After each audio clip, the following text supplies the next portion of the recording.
Nothing in this podcast or on our website should be construed as medical advice. Consult your healthcare provider for your individual nutritional and medical needs. The information presented is based on our research and is strictly that of the author and not necessarily those of any professional group or other individual. Hi, I'm Sue Becker from Bread Beckers. Welcome to Sue's Healthy Minutes. I'm so excited you've joined me today, and I hope this episode encourages you and allows you to find the answers you have been praying for the health of you and your family. Today on Sue's Healthy Minutes, Brad and I are still in Tanzania, so I thought it would be a good idea to stress again the importance of staying hydrated. With the hot summer months now upon us, we are hopefully enjoying some fun summer outdoor activities, or perhaps even some outdoor work in the yard or garden. And while these activities are fun and hopefully enjoyable, they can also be sweaty. Don't get me wrong, sweating is a good thing, but we certainly want to make sure we are replacing all that lost water with good hydration. So today I thought a replay episode of number 70, The Role of Water, might be a good reminder for you. Enjoy and stay hydrated. It's finally summer, and though we are experiencing cooler than normal days for mid-June here in Georgia, I know that hotter days are coming. Summertime often gives us a break from our normal routines and is usually filled with more outside activities. While the hot, fun in the sun activities make summertime more enjoyable, these activities make it more important than ever to stay fully hydrated. In episode 8 of Sue's Healthy Minutes, Drink More Water, I shared how drinking water is an important step in our healthy living lifestyle, just as important as the food we eat. If you missed that episode, I encourage you to go back and listen. But today, with the hot days of summer approaching, it's the perfect time to give another reminder of the role water plays in keeping us functioning at our best. Without water, human beings simply could not survive. Of all forms of nourishment, water is the most vital. Yes, even more important than our real bread. A person can survive up to several weeks without food, but without water, we would perish in a matter of days. Water is essential not only for our hydration, but also for many bodily processes. It's also a vital source of minerals. A very large percentage of our bodies is actually made up of water. In fact, most of the cells of our body are about 80% water, while our blood plasma is as much as 90%. So, it is essential that our water intake is sufficient to meet our body's needs. While most foods do contain some water, especially fruits and vegetables, and surprisingly, even bread, it is vital that we supplement our intake with regular drinks of water throughout the day for the body to gain the optimal levels of hydration. Our bodies actually lose water every day through natural processes. The three main routes of this water loss is perspiration, urination, and bowel elimination. The fluid loss through perspiration or sweating depends on a number of factors, such as the environmental temperature, humidity, and the extent of our physical exertion in that heat. The volume of sweat lost when we were at rest in cool environment is negligible. But when exercising or simply being active, especially in elevated temperatures, or even during sickness with a fever, the volume of water lost increases significantly.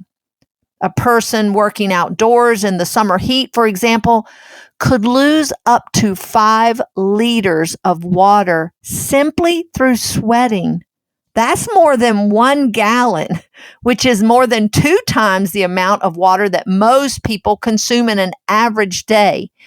In this situation, it is critical that we gradually replace the water loss by remembering to drink water throughout these times of extreme loss. Another route that water takes to leave our bodies is through urination. When we take in more water than our body needs at the moment, the excess is eliminated through the kidneys in the form of urine. Drugs such as diuretics or drink ingredients such as caffeine can cause us to eliminate more water than normal and therefore actually promote dehydration rather than hydration. A small amount of water is also lost through normal bowel elimination as water is absorbed into the colon. But bouts of diarrhea can cause dehydration, but more importantly, chronic diarrhea from overstimulation of peristalsis movement of the colon can be very problematic, causing large amounts of water to be lost from the body daily. The fiber found in real bread from freshly milled whole grains, along with an adequate consumption of water, can help to correct these chronic bowel issues and make good hydration possible. Unfortunately, most people do not drink enough fluids, and those who do often drink the wrong kinds, especially in the summertime when a cold, bubbly, or flavored drink or sweet iced tea, if you're from the South, seem to be preferred. Despite the fact that these beverages do contain water, most contain lots of sugar or artificial sweeteners, as well as caffeine. Caffeine serves as a diuretic, which actually depletes the body of valuable water by increasing urine production. These beverages, along with alcoholic ones, again promote dehydration of the body rather than hydration. The benefits of drinking water are often overlooked despite the fact that a lack of water can have serious impacts on our health, much more than we may think. Besides quenching our thirst, water is essential for maintaining proper body temperature. It acts as a lubricant to our joints, our muscles, and skin, and enables a variety of chemical reactions to take place. In maintaining our proper body temperature, water has what is known as a high specific heat, which means that it takes a relatively large amount of energy to raise its temperature. Consequently, water within the body helps the body to resist great fluctuations in body temperature. When our body temperature rises even slightly, water in the body enables the body to be cooled, whether in response to a fever or in hot weather or physical exertion, as it is pushed out of the body in the form of sweat. This sweat, now on the surface of our skin, cools the body as the sweat evaporates. It's amazing the way we were created. Water also serves as a protective lubricant within the body. For example, the tears produced in our eyes protects the surface of the eye from irritation by the rubbing against the skin of our eyelids. Water also forms a cushion within our joints and between our organs to protect them from trauma, as in the spinal fluid around our brain. The many chemical reactions that constantly take place in our bodies could not happen without water. The molecules that bring life to our body must be first dissolved in water before they can react. In addition, our cell membranes rely on water for the movement of enzymes into and out of our cells.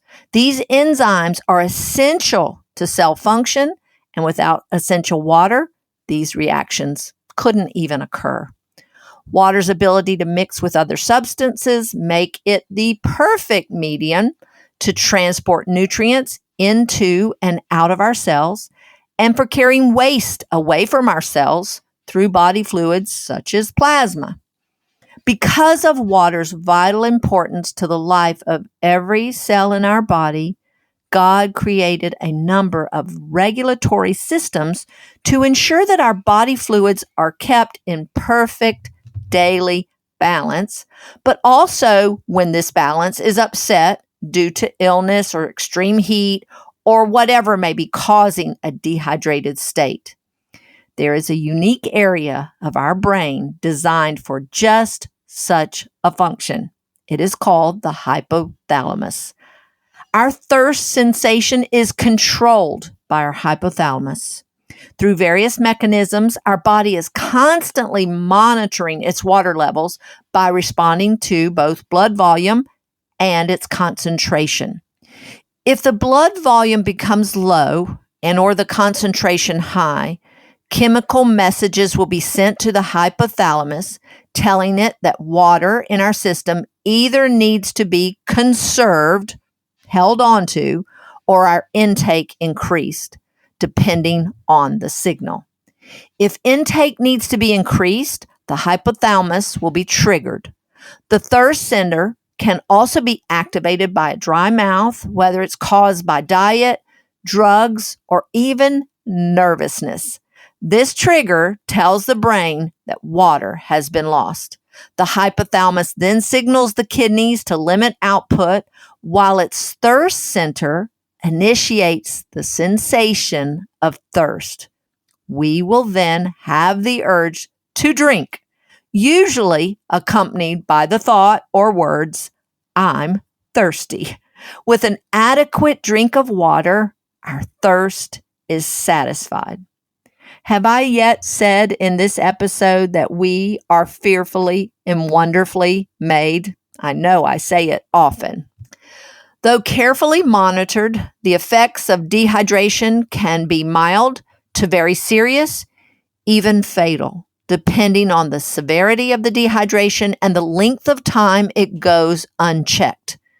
Symptoms of mild dehydration include raised body temperature, fatigue, headaches, confusion, nausea, as well as the passing of dark urine. These can most often be corrected by drinking plenty of water throughout the day. You may notice that your urine is darker in the morning after 8 or 10 hours of sleep at night, causing mild dehydration. But this can be normal and easily corrected by a good drink of water first thing in the morning. More severe dehydration can result in more serious health issues, such as low blood pressure, loss of consciousness, severe cramping of the arms, the legs, the stomach, and back, and can even lead to convulsions, heart failure, sunken eyes, and rapid breathing. Severe dehydration of this kind needs immediate medical attention with a saline IV to restore the balance quickly.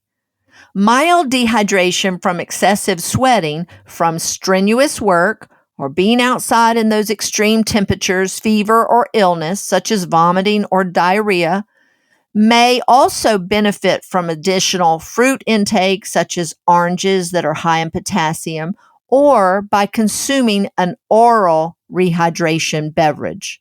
Unfortunately, the popular electrolyte drinks on the market today are usually so high in sugar that they often can compound the problem while adding an enormous amount of calories, not to mention the artificial colors and flavors that they contain. A better choice might be a more natural option as the ones produced by Redmond Real Salt. Redmond now makes an excellent electrolyte drink powder called Relight, using, of course, Redmond Real Salt. The Relight powder comes in a 13.76 ounce tub with 60 servings, or in a bag of 30 individual serving sticks for on-the-go convenience. When mixed with 16 to 18 ounces of water, the Relight powder provides the ideal ratio of sodium, potassium, chloride, calcium, and magnesium, and other trace minerals. And the good news? It is great tasting with little to zero calories and has absolutely no junk or filler ingredients and no artificial sweeteners, flavors, or colors. Relight comes in a variety of flavors, and you can find them on our website at breadbeckers.com or on the link in today's podcast description. Due to its popularity, some flavors and sizes are temporarily unavailable, but they all taste great, so I'm sure you can find a flavor that you will enjoy. Since we naturally lose water from our bodies daily, it's critical that it gets replaced. So how much water should you drink? A rough guideline you may have all heard is to drink half your body weight in ounces of water per day. For example, a 120-pound person would need to drink 60 ounces of water per day. That averages to about 8 or 10 glasses of water, or about 2 liters per day. Children and older adults are the most prone to dehydration. Children often prefer other drinks instead of water. But if water is offered instead of fruit juices at an early age, they will become great water drinkers and actually prefer it and ask for it. As we age, our thirst mechanism seems to decrease, causing those of us who are older to have to make more conscious efforts and reminders to drink our water. One trick for me that I know I've shared numerous times is to drink an 8-ounce glass of water first thing in the morning before any other food or beverage is consumed. I call it priming the pump, as it seems to help set our thirst mechanism into gear and helps us to better distinguish between thirst and hunger throughout the day. This first glass of water also seems to thin any morning mucus collected in our throats during our body's nighttime cleansing process. Everyone I have shared this trick with is amazed at how well it works. Another drinking tip I have discovered is to drink a glass of water after every trip to the bathroom. This works in 2 ways to get my needed water in for the day. First, it's a good reminder to drink a glass of water. And second, drinking that glass of water will promote more trips to the bathroom. Therefore, another glass of water is consumed. For me, busyness seems to be my biggest obstacle in staying hydrated. So both of these tricks have worked well for me. I hope you have been inspired by this episode today.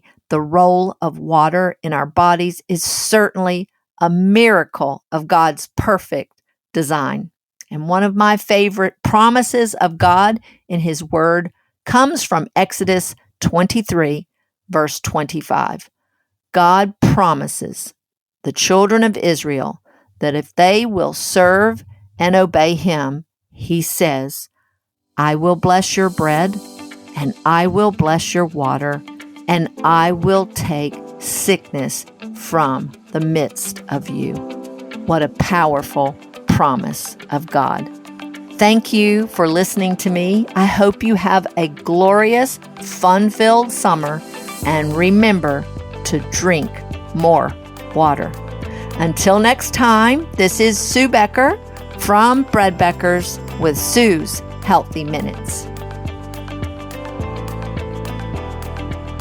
Sue's Healthy Minutes podcast has been a presentation by the Bread Beckers Incorporated located in Woodstock, Georgia. For more information, store hours, and learning opportunities, visit breadbeckers.com and follow us on Facebook and Instagram. Make sure to subscribe to this podcast and never miss an episode.